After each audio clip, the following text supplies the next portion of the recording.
We are back with another episode of the Game Worn, Dirty Laundry Game Worn Hockey Podcast. You can tell we've had a couple weeks off there, so my brain's been in back to school mode with the university I work at. So it's all that way. But we are episode 26. Dave Meisel from the Meigray Group joins us this evening. We'll talk all kinds of fun stuff there. And of course, Wade joins us as well. Paul Rank and his wife Monica already touched down in Germany for the first World Expo. Stefan Prill putting that on. Starts August 26th and 27th. But Paul and Monica wanted to get out there early, and we're doing some other things. That's in Dusseldorf, Germany. I've seen Paul post pictures of trades and stuff being done already, so they're getting started early. September 30th, you've got the South Jersey Expo. All the details are online for that. And then also St. Louis Expo coming up October 21st and 22nd. Of course, in St. Louis. Wade working hard on that with some autographs now, and may even work out going to a Blues game that Saturday night because the Blues are home. First time we've had a Blues game on Expo weekend, so that's exciting. Yeah, I'm definitely looking forward to that. I know a lot of people are excited to do that, and see how we can pull that off. So, Dave, want to welcome you to the show tonight. Hopefully, you're a prolific listener. If not, that's okay too. Thanks, Jason. So, last weekend was the Meigray Expo. You want to kind of give us a wrap up? Let us know how it went, how the grab bag went, all that kind of fun stuff for anybody that's not been there. Yeah, so absolutely. So a precursor to this would be just, laying some background info is, we didn't get to have our expo in 2020 or 2021. So we went with a 3-year gap between expos. So last year there was, some challenges in booting it up again, certainly when people were, a lot of people still not venturing as far out of their houses as they used to, or not traveling as much as they used to. But this year, I feel like, we brought guests from outside back in terms of Bruce Driver and Madison Packer, who were very good. And I think they were well received. We had our standard grab bag draft event, which is a twist on the grab bags that, if anybody doesn't know, it's basically you buy in for a set price and you get a jersey of equal or greater retail price on meigray.com to that, with some grand prizes. Of course, it's I can't call it a gambling event because you're at least getting your money back, because we have to do it that way, especially in a state with very strict gambling regulations. You can't figure out why. Yeah, New Jersey, obviously, but that's a fun event because we put a twist on. It's not just shipping out a box and you open up your jersey and it is what it is. It's kind of like, you buy multiple spots, trade picks in the order. So if you got pick number 3 and another guy's got 7 and 10, it's not like the NFL where they have that internal chart where they have pick values. There's a lot of it's a lot of just spitballing between collectors, but it's been a cool tradition. And then of course you have the displays are always very cool. This year our theme was, kind of the Devils' reemergence on the NHL scene after, not much success in the past almost decade. So we had, I think it was Jordan Wojnarowski and Jason Seidel had an excellent Devils Stanley Cup themed display. Hockey Hall of Fame was there. And then, of course, the summer pre-sale, essentially, where in-person attendees get first crack at the summer sale prices at our warehouse. So I think, I was happy with what we did this year, but I think there's, a lot to think about for the future, because it's an event we've been doing a long time, and it's an event that we're really in a place where we're kind of evaluating, okay, how do we keep making this great for the people who have been coming to every one or almost every one, but also, as this hobby grows, make it more welcoming is not the right word, more not attainable either, like make it easier for a new collector to enter and not be intimidated by the whole scene. Yeah, it's not like a mafia or things like that. Again, going back to Yeah. New Jersey. So, but yeah, as we've talked about through all our shows, is we want to be very welcoming to the new collector because you may be buying low end junior jerseys or super high end NHL guys. It doesn't matter. At the end of the day, it's making those connections. It's having a common interest. Be it if you like me collecting the Mike McKenna stuff, is he's a journeyman. Some people don't know who the hell he is, but that's the kind of stuff I have. Or other guys collect the super top end guys, and that's all they want. But at the end of the day, we all know why we're there, and we Yeah. want to get the young blood in there. Yeah, exactly. You mentioned Mike McKenna. Hockey's the interesting thing about hockey that we talk about a lot at work at Meigray is the fact that um the fact that hockey's the only sport where top to bottom you're going to have a diehard fan of every player on the roster. If you look at look, I'm a New York Giants fan. Their left guard is Ben Bredesen. Nobody's I don't think anybody has to have every Ben Bredesen jersey like Jason. I don't know if you have to have everyone, but let's just say for the sake of argument, like you've got to get every new McKenna jersey that comes out. I So tried, and it didn't quite work. yeah, so it's that's a really cool thing about hockey. And as far as just like the community aspect of it, our expo isn't the cool thing is that there have always been one or two associated events that they're not Meigray events, but they take place that weekend. Mike Hogan's trade event is one of them that's been going on for years, and I know I'm not going to call him out by name, but I know one collector who he just started collecting. I think this year. He's a Boston guy. Like this was his first expo. He did the whole thing. Went to Hoagie's event. We went to our event. He came to our summer sale in person and like just drank it all in, really. And obviously he was blown away. Like this is great, So obviously, like the community, everybody's great people, but for me, it's kind of like it's something that a company like Meigray always wrestles with in growth is how do you convince people that this is an interesting thing to have? Sure. Yeah. Yeah. Because it's not, I mean, like you said, the different displays and the Hockey Hall of Fame and different things like that and I will tell you, some people that I know that do current stuff don't seem to give a damn about, I mean, they don't care as much about the history. It's like, Yeah. okay, I like these guys or I like this time period. And outside of that, they don't care. Others are diehards from the team entire history. But you're right. It's trying to find, you're not going to make anybody happy, but trying to keep it fresh and new and continue to draw people in. Yeah. But, of course, we need, and not just Meigray, not just the game worn community, hockey needs those new, Yes. fresh people. Like, I was really, one thing I was really fascinated with this year in the NHL was like this offensive explosion, which I think is like, I hope we're in sort of a early 2000s baseball era, like where the home run came back and baseball had this huge explosion of popularity because hockey, by a lot of public figures, numbers, was in a bit of a rough spot, um, like in and coming out of COVID.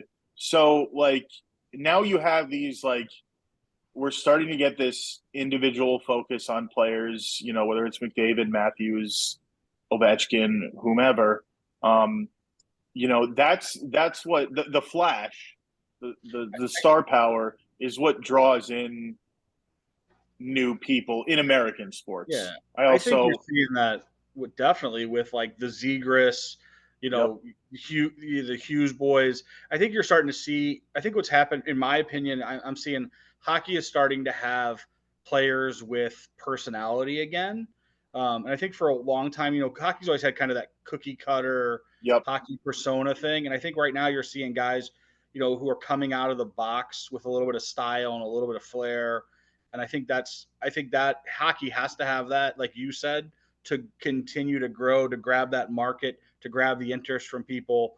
whether or not it's crazy stuff like guys doing the Michigan or some of the other crazy stuff that's happened. I think that's the stuff that flair and the scoring and the excitement and the personalities at the end of the day really make a difference. I think that, to go off topic a little bit, I think baseball right now is struggling with the fact that there's a lot of colorful stuff there, but I don't think there's really any engaging personalities star wise that are like they're connecting. I think baseball's having a little bit of a slump with that, and hockey's kind of finding their way out of a similar slump.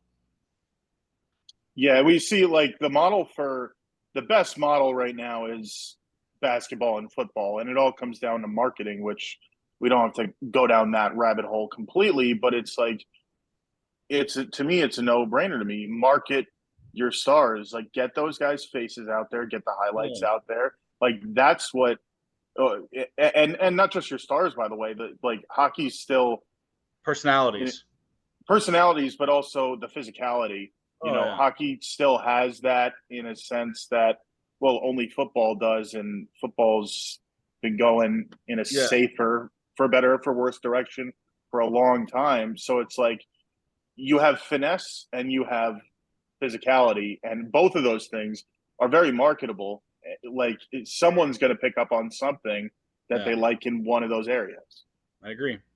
And I think even in some cases, if you're not necessarily, so let's say you're a fan of a particular team and then you gain either players via draft or via trade, the personality thing may draw you to go after their game-worn jersey. I mean, another, you mentioned, Wade, you mentioned some of the players, the other ones from St. Louis, the Kachuk boys. Same thing is those personalities draw, especially once the trade to Florida drew even more people down there, and he had a lot more eyes on it. And some people will complain about the All-Star game with some of the weirdness. I enjoy that because it brings out the creativity and the personality of the players. It's not just, I'm going to go smack this puck and hit it really hard. Some of the trick shot stuff and some of the other, it's fun because you get to see the players outside of the normal on ice stuff or the between period or post game interviews. And I think that's what gets the fans enamored into the players, and then maybe into, oh, you know what? I would love to pick up that player's game-worn jersey. Yeah, and one thing, I'll just give a little bit of an anecdote. So after working with the Premier Hockey Federation for 6 years, I was doing a lot of running to pick up jerseys at team practices a lot of the time, and every once in a while I would happen upon it was skills day at practice where they're just literally like a player's literally practicing in Michigan over and over, or like I guess it would be juggling the puck on their stick, like hitting up and down constantly, and it's like that stuff. Like that's what I want to see players do. Like everybody wants that. Well, let me not say everybody, but it's eye catching to everyone, and there's personality off the ice and personality on it. They're like, look, love him or hate him, Marchand, he's got swagger.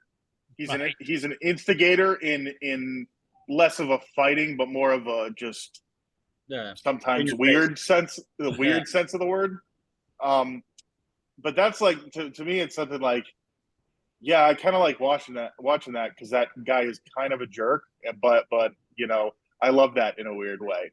That's that what's he going to do next kind of theory, and that's always huge in anything. What's this guy going to say or do next? And that draws, hey, the Bruins game's on, Marchand's playing. What's that guy going to do next? It's the playoffs. This guy's crazy, Mm-hmm. So I get, and we continue to see it. I mean, with the draft this year, with Bedard in Chicago, and we're one of the ones that Wade and I, as Blues fans, are watching, hoping to see big things, is Jimmy Snuggerud and some of those guys. And the ones, I think part of what's helping too is we're all older. As we were younger, we didn't have social media. Most of these players come up and coming now have had it since they were born. So part of it is they're more comfortable in sharing their thoughts, their ideas way beyond just their own hockey rink or their own team. And I think that's helped bring out some of those personalities as they've grown up. As even in the minor leagues, you see how once they're being scouted heavy, they become popular, and some of them really glom onto that, and they're able to handle it well at a super young age.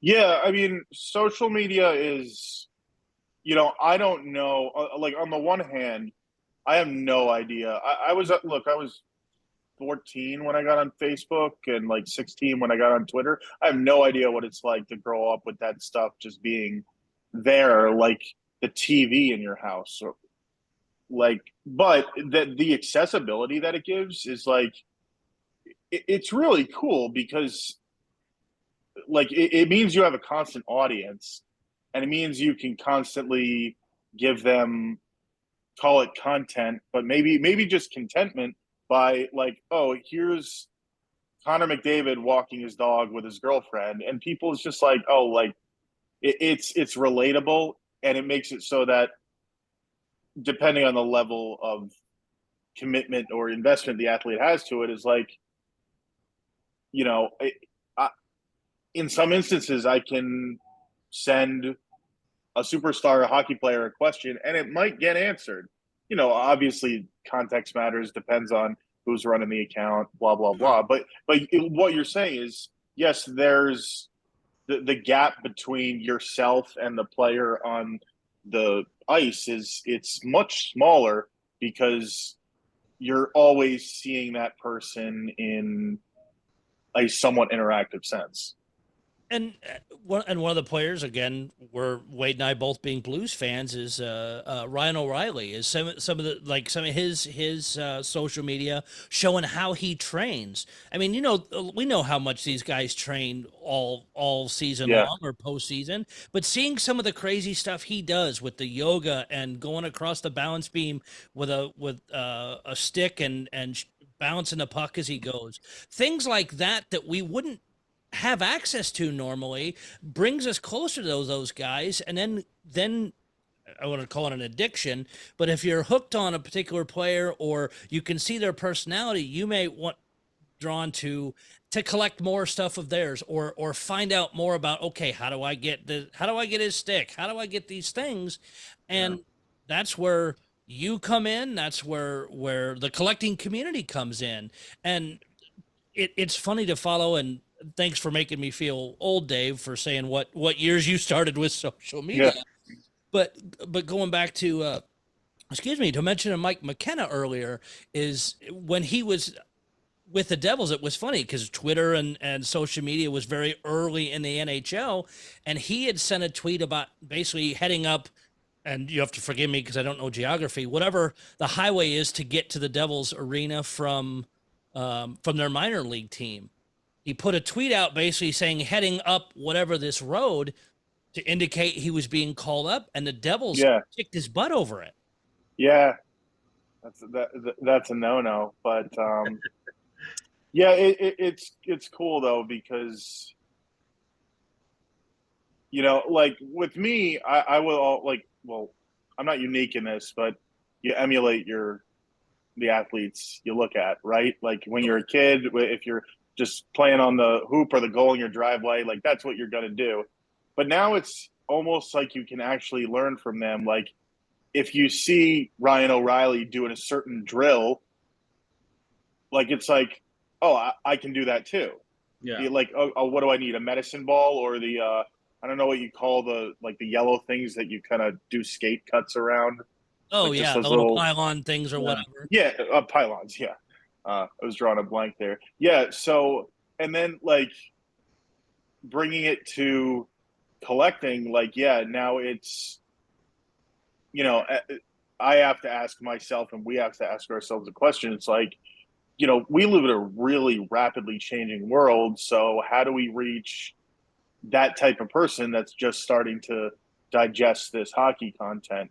I mean, like the world is changing so fast in how people consume. I mean, like let's just take one example. The Netflix, the streaming model is what, like 7-8 years old, and we're already seeing like we've seen so much change in the last 8 years. So one thing we've been talking about at Meigray is like, okay, yeah, like we've got like an audience, a demo that is older, but the interesting thing is, despite, I'm not going to call it resistance, but like the thing I'm getting to is everybody consumes short form video now. That's the way people get their content. Even like, look, my mom's on TikTok. Like You know what? Your she's mom's better than me because I'm not on TikTok. So well, I'm not on TikTok, but I fall into now on YouTube. The reels are right there, Mhm. so it's like, oh, what is it? Oh, it's like highlights from anything, and of course I'm going to click it because I'm just what am I doing? If I'm on YouTube on my phone, I'm sure. taking myself away from something else. So we're like the creative thing happening at Meigray, or the we're trying to get creative juices flowing, is like thinking about like, oh, what little bite-sized pieces can we put out there? Because we've done here and there, we've done a long form YouTube videos over, and I'm talking over the years. We do a podcast and we tweet, Facebook, Instagram, the whole thing. But it's like, all right, how can we get creative with this stuff? Because, and look, there's definitely ideas in the pipeline, but like, it's almost like you want to not mirror, but if content is getting people to a certain way, you do have to adapt to how they're doing that. And, I'll bring it all the way around to that's what we think about when it comes to our expo. We've had people come into our expo for years and they're used to what it is. But you don't want things to get stale. You don't want things to stagnate, not in a business sense, but just in a sense where people get bored of it. So it's like, all right, what can we do to, if not reinvent this thing, what can we do to spice it up? Is it a better guess? Right now our expo is doing two things. Interestingly, it's an event for a sale, so it's a sales event, and it's also a marketing event where we bring people together under the kind of image of our brand, and almost kind of not hang back, but we provide an arena for the community to come together. So it's like, yeah, both those things are great, but going forward, what's better for the collectors? Which one does it need to be, or can we stay in this middle lane? And that's what, shortly after the expo, that's what we talk about internally. It's like, you know, our the last thing I'll say, because I've been going on for a little bit, the last thing I'll say is, we're a lot less of a hockey centric company than we used to be. We have many fewer hockey teams, not just at the NHL level, but we're not working with the AHL anymore for 10 years, and we only authenticate ECHL All-Star Game stuff. So a lot of those customer bases, they're not people we're really going to keep getting, because if we don't have the Philadelphia Phantoms, the Phantoms fans are not going to come to us. So like it's sort of like reimagining for both the diehards and to bring the new people in, like how do we make this fun and good for everyone and not let people get bored of it, really. Yeah. It's a challenge. It really is. It's, definitely But it's a something. fun challenge. No, Like, for sure. I mean, yeah, my expo is considerably smaller than yours. I mean, I'm in my third year. And the one thing I keep trying to do, and Doc and I talk about it and some of the other guys, is, I invite a lot of there's Cardinal fans and St. Louis fans, and it's trying to explain to them what an expo is and what the difference in St. Louis is between a baseball card show and an autograph show and an expo. right. And to get more foot traffic, I'm introducing autograph guests because I've discovered that's a great way to get people in the door. It Yep. also helps my guys that are buying table space to have more people walk by their tables. Kind of like you said, you always have to reinvent the wheel or figure out what's going to get that wheel to turn a little faster, or in the direction you want it to go. Yeah. You guys are you guys are a standard bearer, and somebody that people look up to and look at and go, hey, listen, that's the people that are doing it right and have been doing it right for a long time. And yours is business based because you guys ultimately are trying to drive your own sales. So Right. it's fun to watch. And, you guys are a standard bearer of the hobby. And, as somebody who, I think I bought my first item from you guys in the 90s. Should we It's, find that out? Because I can. oh God, I would probably, yeah. I actually remember the first hockey jersey I ever got from you guys.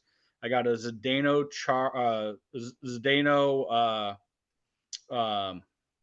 geez, I just drew a brain fart. Seager jersey, an Oilers jersey. And somehow it got out of my collection at some point, and I've literally been hunting that thing down for years because I'd love to have it back because it was the first hockey jersey I ever bought from you guys. So don't look it up now. Oh, I already did. Look at him going for the database that fast. Again, technology, Dave. It was April 11th of 2000. Oh my God. There you go. So But still, 23 years ago. Yeah. I mean, but 23 years ago, but that's like essentially like. I bought some football. Yeah, it's wild, It's a lifetime in a hobby almost. Yeah. Yeah.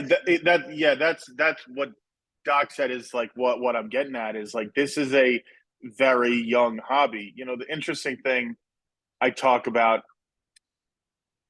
a lot with customers is like, I'll get an email. Oh, this has been on the website for, a couple months. Can we haggle on it?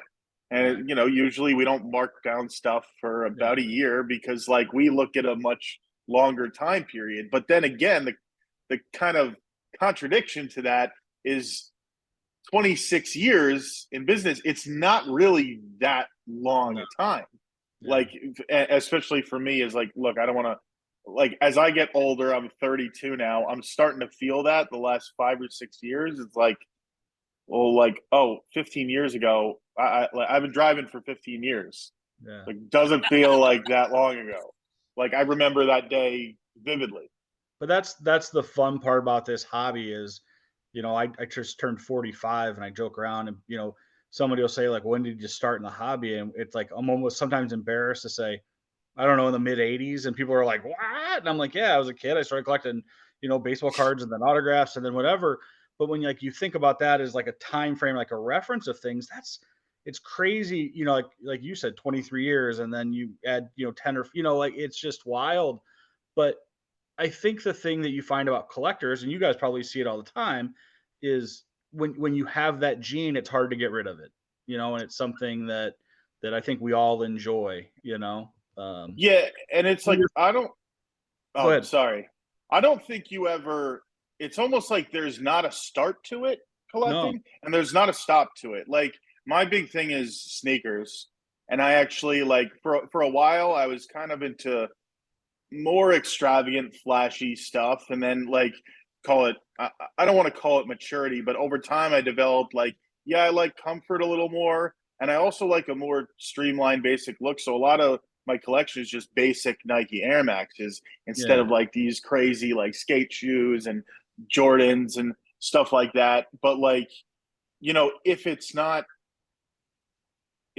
sneakers, it's gonna be something else for me. Like before, like I used to be into cards. I was into trading card games as a kid. So like there was a very brief period, MLB Showdown, if you guys remember that. Like I was really into that for like the 2 years it existed. It really was not that long. But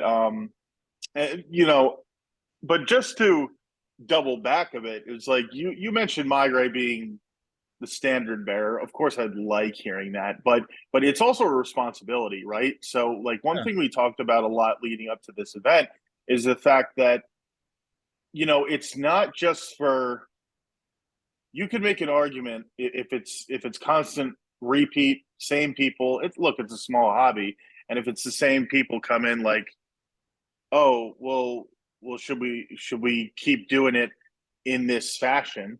But to me, it's like the Meigray Expo also has reach to the entire hobby where they see that it's going on, and they see it's not about so much about us putting it on, but it's us putting on combined with the fact that it's bringing people together. I mean, this hobby wouldn't look anywhere near the same if people didn't get together as a result of it.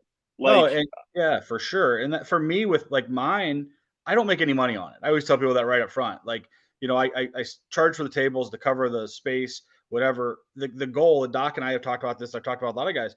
I started it because I selfishly wanted to see everybody's stuff, and Yeah. I wanted to provide an opportunity for people to buy, sell, trade, and also just get together. You know, I mean, you look at all the forums, you look at all the stuff, and there's that, but like the community part of this is huge. You know, and again, like you were talking about, no matter what you collect, if you're a collector, you're going to collect. I always laugh when you have like, and for my lifetime in the hobby, whether or not I was working in the authentication world, whether or not I've been just a collector, you always have people ask you, what should I collect? And my simple answer to that is it's got to be something you like, because otherwise it's just stuff. So Right. you gotta like it. You gotta like whatever you collect. If it's whiskey or bourbon for Doc on the side, if it's your sneakers or whatever, if you don't have a passion for it, it's just junk in the closet. You know, and I think that's the beauty of being a collector, is finding something you have a passion for, finding a way to find a community that you're going to enjoy it in, and enjoying the stuff. Yeah, exactly. And it's like, I'm not saying you can't collect without a communal aspect to it. Like, in fact, for sneakers, I haven't done much of that. But hell, like I went to SneakerCon, which is the big sneaker convention in 2019, and it was in DC, and it was like, I've been to probably 3 or 4 cons in my life outside of the game worn hobby, and it's always kind of like a look, call me cheesy, but it's kind of like a spiritual experience. Like and it's not just about meeting people; it's about just being there in the thick of all of it, and that's what like. Look, if you're comparing a game or an expo to Comic Con in scale, it's not going to be the same. But there's definitely like an energy in the room. People are always talking, and they're like, you know, there's always interaction, and like I said, it spins off into other things, and that's why like we're social beings. That's kind of philosophically, I think that's part of why we're here, is make meaning in our life through meeting other people. So yeah, that's it's again, it's not that there's no point to it if you just do it on your own, Yeah. but it's a lot more fun to Without do it. Yeah, it's like if I like even when I'm idle, and this is half like mostly work for me. It's yeah, boot up the Game Worn Facebook group. What's going on? If anything, I'm just going to learn something about what's going on in the hobby for work. Yeah.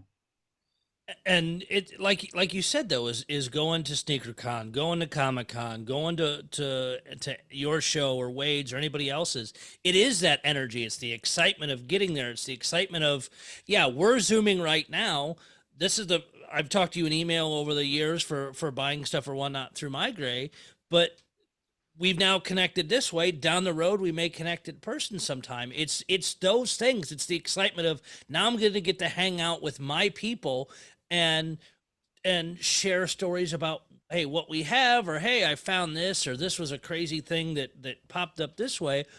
And it's that. I mean, we in the just hanging out late, having a drink, BSing about whatever, it makes it so much fun. And then when it ends, it's that sadness. Yeah, we can go back to the Facebook pages or going back way back to the forums and things like that. Yep. It's that in person, that sharing the love of, and again, I may hate the team you collect, but I respect what you have and will enjoy looking at it, but not give two damns to ever own one. Yeah, and it's also when you get into game worn, there's so many different. They're not sub communities, but you can collect based on so many different things. You can collect one specific player, or patch jerseys, or special styles, or you can be into wear. Like I know there are a lot of people who harken back to the days of the 80s and 90s, one set of home and away per year. Yeah, we get that's not the way it is anymore. But like, look, you're still seeing jerseys get beat up. I still every day get people like, oh yeah, this jersey's got 30 repairs. Like, of course, I want it. I think the only unfortunate thing for the collecting community is that the stuff that gets literally destroyed doesn't make it out there anymore, because it's almost like a public relations thing for the teams. A jersey rips, they don't want it to see the light of day. But what I'm getting at is like, yeah, your focus can go so many different ways with this hobby. Um, the people I'm almost still trying to figure out are the people who like they'll be a Rangers fan, but they have a guy in the Devils they really like, so they're collecting his stuff, or like crossing over to your rivals. Look, I might never understand that. I don't need to. Just Yeah. I'll help hook it up. But that's one thing that really is funny to me. And I went through that. I remember what year ago it is now. They all run together. Is again using McKenna because he's been everywhere, and I collect his stuff. As he went to Dallas, we got Right. in with a contact down there that was running their game worn program that was only in at the arena during games. Yep. Only time they sold them. We reached out to him, and I had a almost hour-long conversation with the person running the program and say, "You don't understand. For some players, the fan follows the player and wants to pick that stuff up. You guys need to go beyond that." And we worked. I was able to buy some stuff and pick up some other things. And it's now we've seen that expand. I'm not taking any credit for that happening because I think it would have happened naturally anyway. But making team realize, look, it's not just the fan base that's in your arena that want those jerseys. And it was funny Yeah. to see it just a handful of years ago, still only being that way. You had to go to Dallas to get that. And Oh, but there are teams that it's still that way, or it's not necessarily still. They might be have made a change recently that it's geared towards that way. And yeah, like considering what retail is in this day and age, like God, I can't tell you the last time I bought something at a mall. Like, like it, it's you're almost when you shop for anything, your cheapest option is usually going to be online. yeah, And your most convenient option because it's going to get here in a couple days. right. Like it's always going to be online. So yeah, I'll never understand. Only in person close off however much of a percentage of your potential customer base to the point where a big fan has to talk to you for an hour to be able to buy a jersey. And by the way, I think you're probably lucky or good in that sense because I don't think a lot of people have had luck with trying to sweet talk team store reps into Mhm. selling them stuff when it was only being sold in person. I've So had so that. yeah, Yeah, I Yeah, fought and that part of with. it too is the person got thrown into this job. They were into marketing and whatever, and I think they kind of threw them in and said, "Figure this out." And it was just happenstance that and it was a fantastic conversation because they had no previous knowledge coming into this position of of Yeah. kind of how what the hobby was beyond local fans, and it was eye-opening to them, and they were actually very appreciative that they did learn so much. And yeah. I gave you guys I said, go look at Meigray, go look at some of these teams because you can see how they're listed online. And again, if you want to give your home fans first choice, I don't knock that at all because they're the Right. ones that are buying the ticket, and great. But eventually, at least throw them out there because otherwise, you're just going to sit on inventory. Exactly. And you've seen teams doing that too. Um, but like that's why I talk about it is we do have a very niche hobby here that it is like even for players or GMs, whoever I've worked with in the past, you know, I've gotten really good in the last few years. Women's hockey, there's been a lot of turnover. So I've gotten really good at the elevator pitch of what this hobby is to someone who knows nothing about it. Because for a while it was hard to do it in less than 6 paragraphs. Like like seriously. But that's what's really and that's what really needs to happen in terms of this community is definitely growing. The community is growing larger. The hobby is growing larger in terms of dollars, volume, what have you. But for me, it's definitely been a challenge because, like, I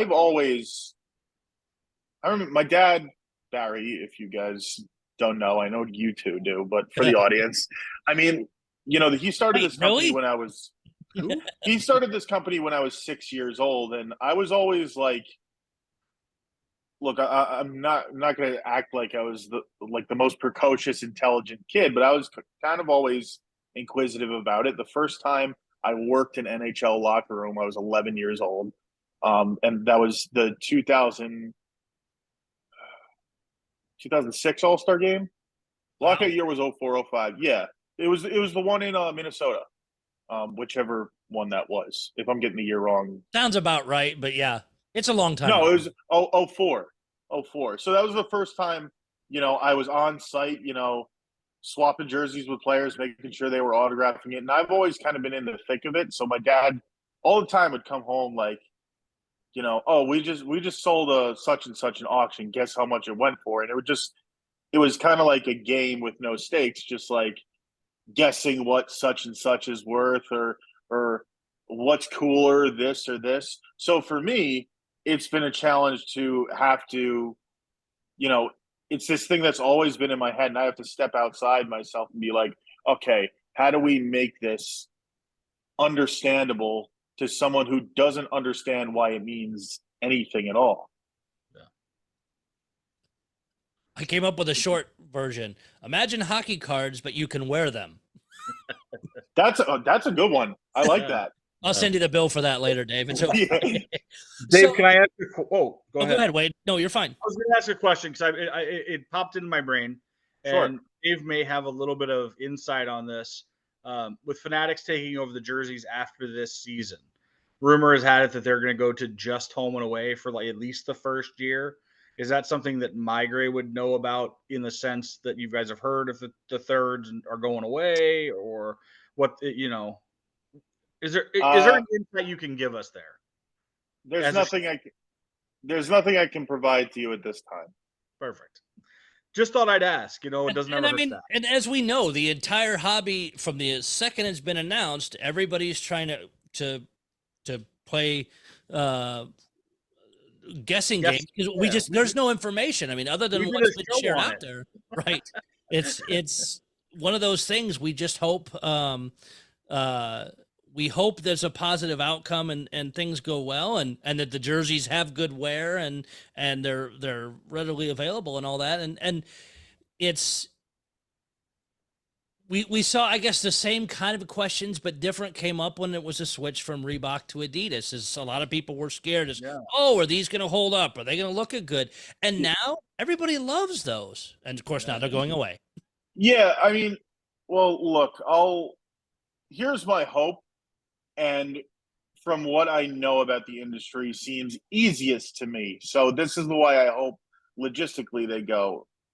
Fanatics branded MLB's jerseys that were essentially the same Nike jerseys. I hope that's the way it's going. As far as what they can do in innovation, look, I don't know. We're all gonna find out. Yeah, we're all gonna find out. I mean, the only thing I'll dispel is that Fanatic, like on a broad level, and I've said this before on Facebook, but this is not related to the marketing of game worn jerseys. Fanatics' foothold in the manufacturing space has nothing to do with how jerseys get marketed in the end. It's still the league still treats it as, the team's business to run, except in league events. Unfortunately for us, that changed this past season. Whereas, so now we're getting photo shoot jerseys from Stadium Series and Winter Classic instead of a game set. That's unfortunate for us. And from what I've heard, like at least specifically for presentation, some collectors have told me they don't like the way they get stuff from Fanatics. I don't want collectors to be disappointed. Look, if someone came along and started doing what we do better than us, it would be terrible for my livelihood. But if we get dispatched, I would hope it's for the reason that the customers are happier and not because it's like, someone setting up a monopoly and just offering a worse product. Like it's still in any world. I'm a video gamer, and one thing we've seen in that industry is everything is about monetization, and products get pushed out unfinished because guess what? People are still paying for it. Like we'll patch it later. Yeah, I don't want people to get taken advantage of because they're willing to pay for something. So you said that you guys are only getting the photo shoot. So does that mean the NHL and the team are in charge of the 1, 2, and 3 period jerseys moving forward? So I believe it's one of the periods goes to the NHLPA. I think, and I think one of the periods goes to the player, and one of them goes to the league. But now, like a Winter Classic, Stadium Series, Global Series, the league is in control of how that inventory gets distributed. So it's more about the league is giving direction, and obviously they look to take more for themselves rather than the team gets to distribute how they want. I mean, I think the players are still getting a set. I don't know if one goes to the Hall of Fame. It's just off-season mode. My brain doesn't remember the breakdown. The Blues last Winter Classic, I think they said there was 4 sets for that, and I think the NHL got the photo shoot ones. 2 of the periods showed up on the secondary market, and then the third set went to the players. So, So now, because I remember that was like a big discussion for all of us back then. Remember, Doc? Yep, trying to find out who's got what and where they were. Yeah, and that's another thing that, obviously Meigray can only control so much, but that I would like to see the hobby do better is like tell people how this stuff's getting out there. That's I try to be really transparent as much as I can be in my communication when I'm commenting on Facebook. I don't comment anywhere near as much as I used to. Part of it is my role changing at Meigray, but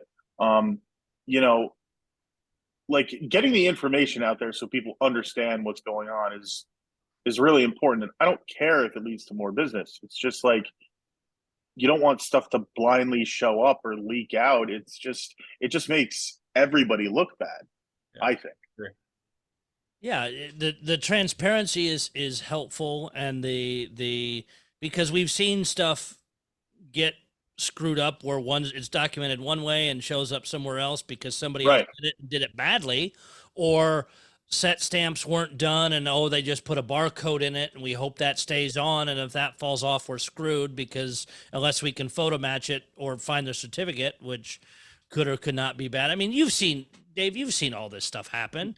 It's nothing new, and with technology you make that thing better.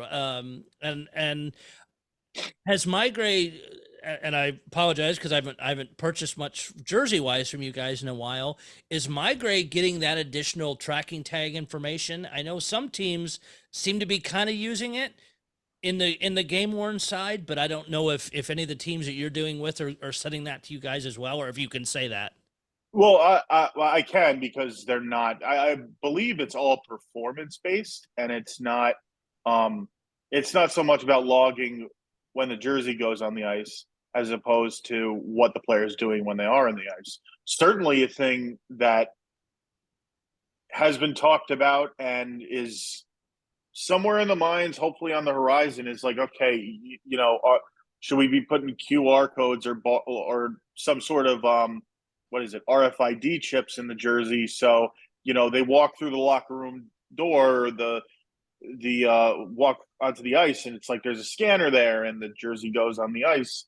But the reality is still like analog is for us is still the safe way to do it. And one thing when it comes to for our teams who are playing in those big events, Winter Classic or Stadium Series. This past year, we were still at both events, and we still checked jerseys in after warm-ups, the photo shoot warm-ups, and each period, even though that photo shoot set the day before is the only one we ended up taking. So that's definitely a positive, I think, for me and for everybody, that we're still like getting licensed to do the authentication work, even though there's, we're not seeing anything for it except that set that we get. But it's still like we're able to regulate it somewhat. Those jerseys will be in the population report and the whole thing. So I think there's still. I'm content with considering the changes. I'm content with the place we ended up in, even though it's not ideal.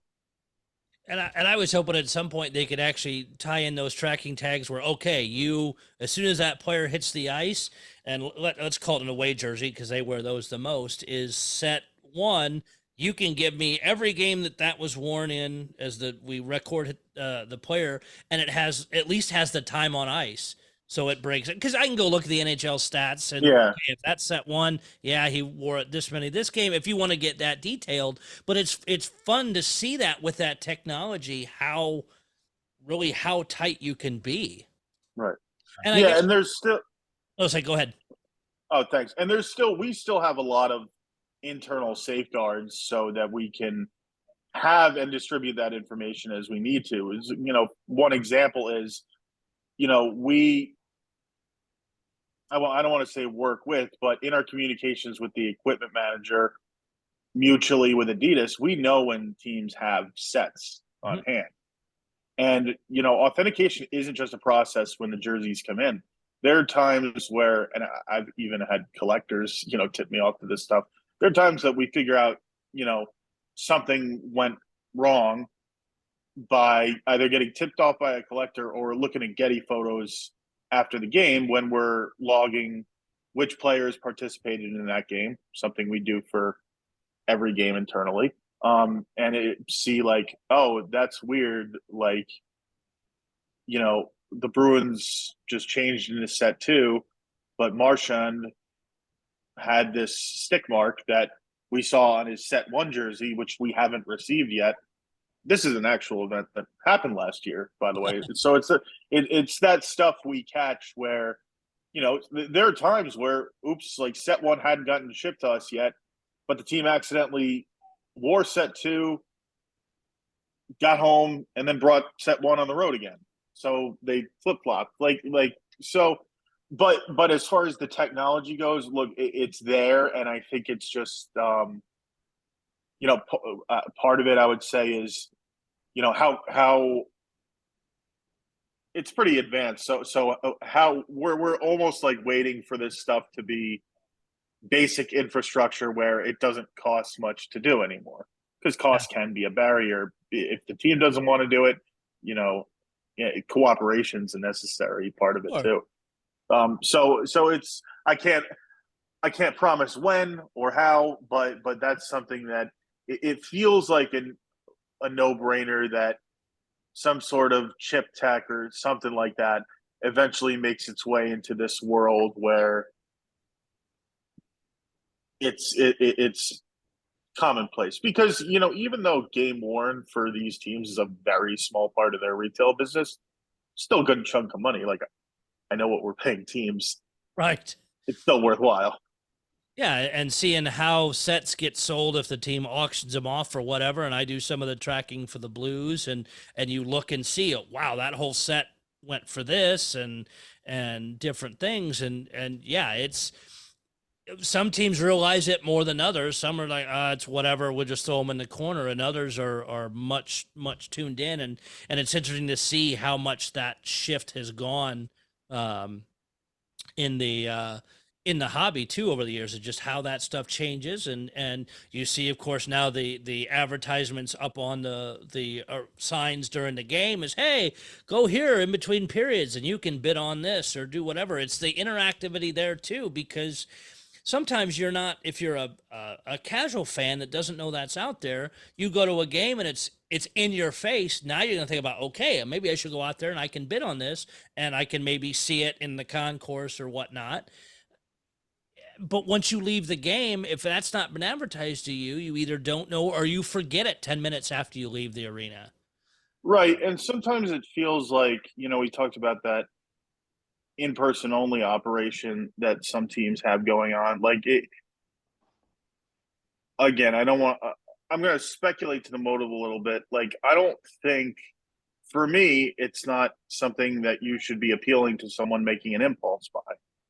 Like, I don't think you're gonna retain customers that way, and I don't think you're going to build interest as well that way. And that's what sometimes that's what the retail operation, like being only in person, feels like to me. And of course, like, look, there's collectors from a lot of teams who just wait and wait and wait for their teams to put stuff out.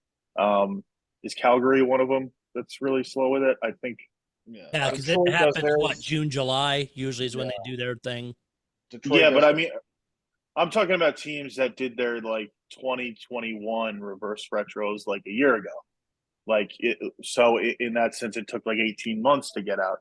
Yeah, that's that. What can I say about it? You It's strike while not the fun. iron's hot. You don't hold them that Yeah, long because Well, I you mean, will again, have of people course. lose interest. Well, I guess the biggest thing is like look at the Islanders right now with Lou. Lou, I guess, Yes. got help. I mean, how many years now are they holding on to everything? Because I guess Lou doesn't like dealing with it anymore. They say and doesn't want to get rid of them. And I mean, you know more about that than I would with the Devils connection.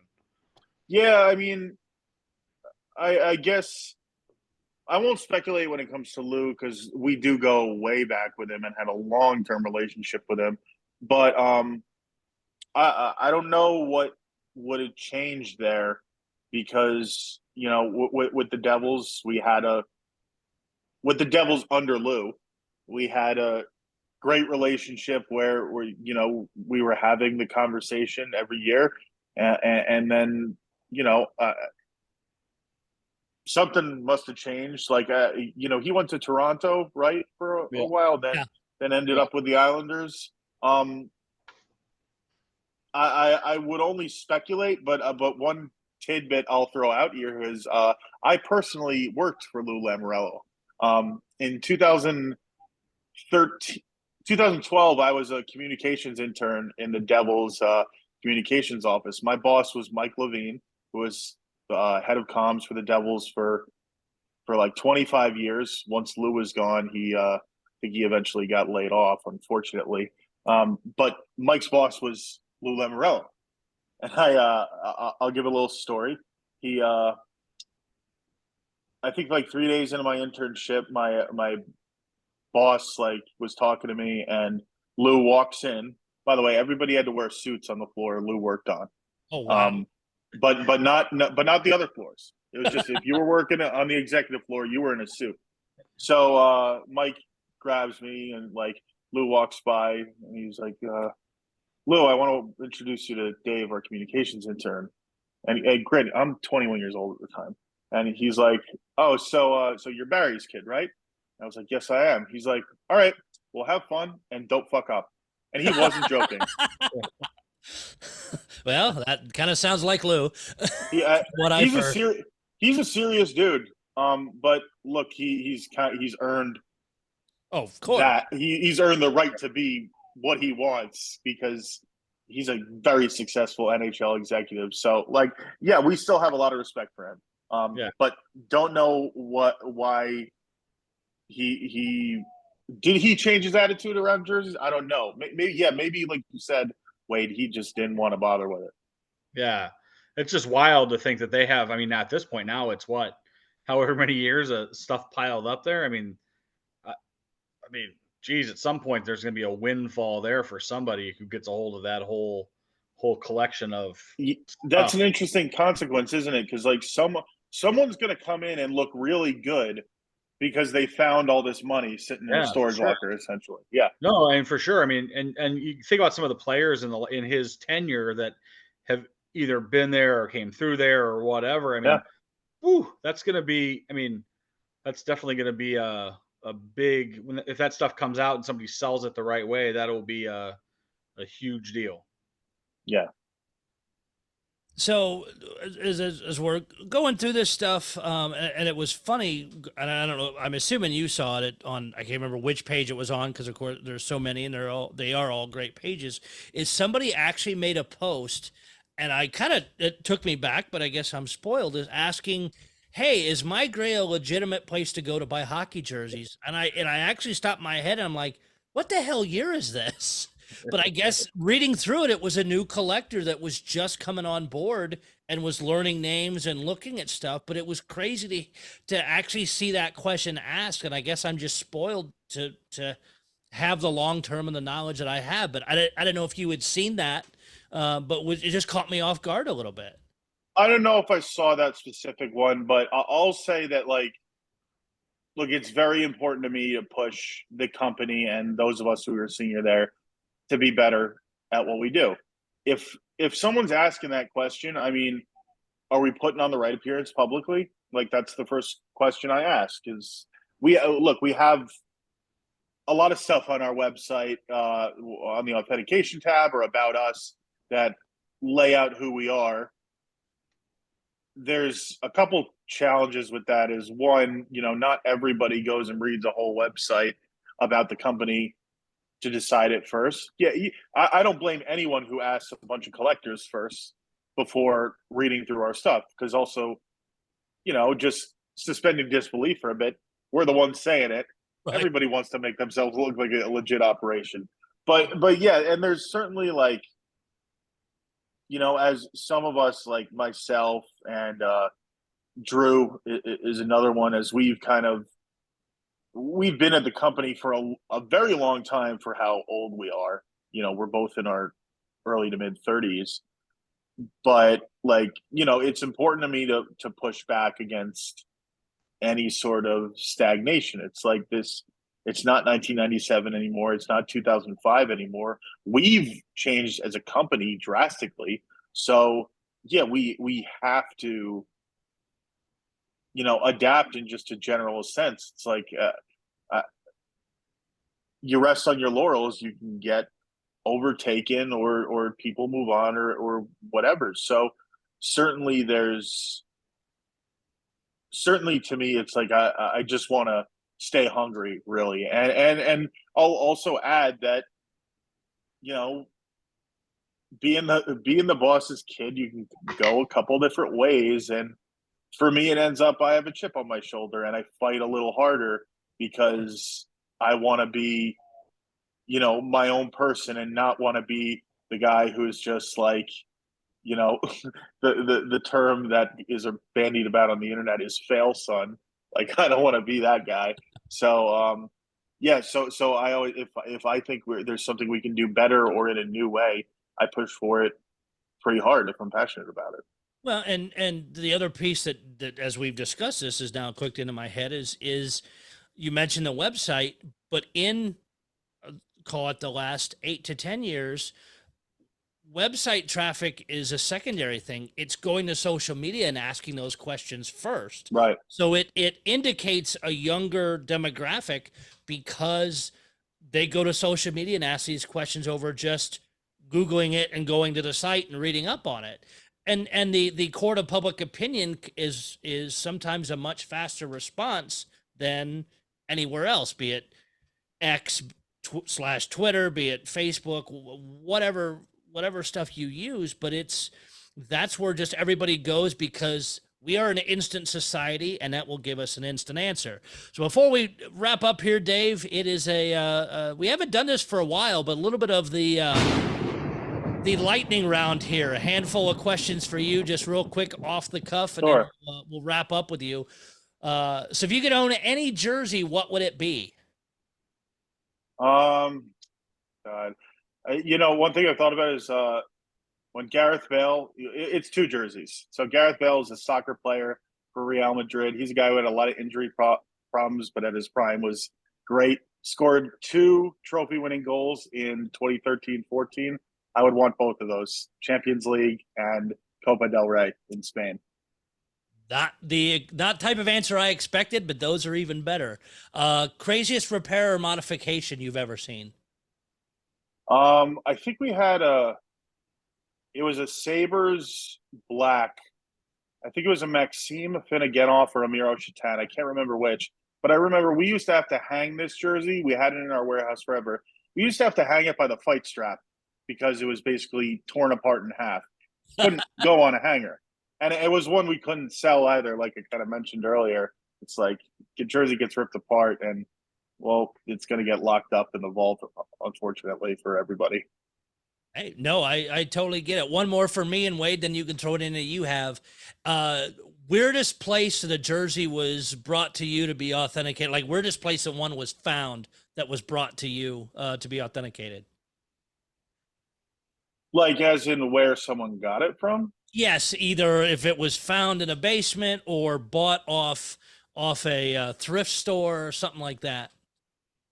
That's a really good question. I mean, they just having seen a lot of these, they blur together. I mean, I think someone just messaged me about a thrift store find the other day. I think it was a Vegas Golden Knights preseason jersey, and it was their inaugural season preseason. Oh wow! So I didn't really. I think I didn't really know like how to get there. So I'll go with thrift store.